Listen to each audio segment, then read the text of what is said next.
there, it's Dawn. I just wanted to give you an update on what I'm doing. I am now going to work on waterproofing the trim. You see how the trim is so disgusting?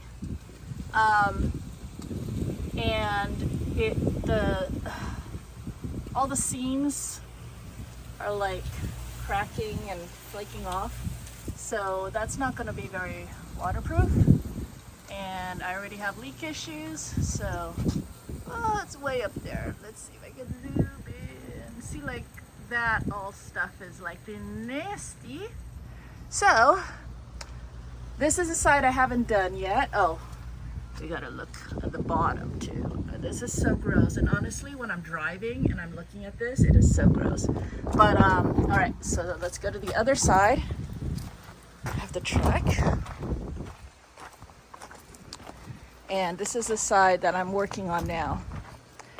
And I'm getting all of the trim cleaned up, taking away all of the bad stuff, and then I gotta reseal it. But look how pretty it is.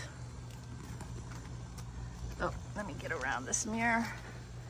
So here you can see how nice that is.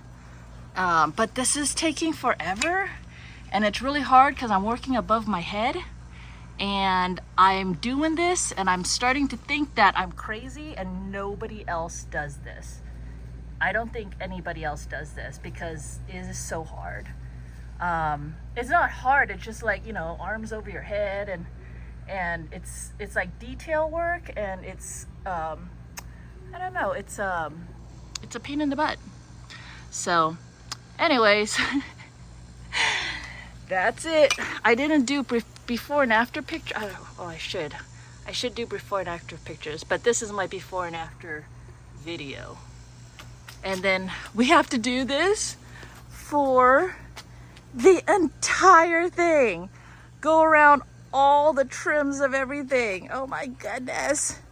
But after doing that and checking the windows again, then I think it'll be waterproof, and that will be a very, very good thing. Look how much nicer that looks. That's the only thing that keeps me going, knowing that it'll be waterproof, it'll be worthy, and it looks so much prettier. Look, you can even see reflection. Anyways, thanks for joining me. I'll talk to you guys later. Bye.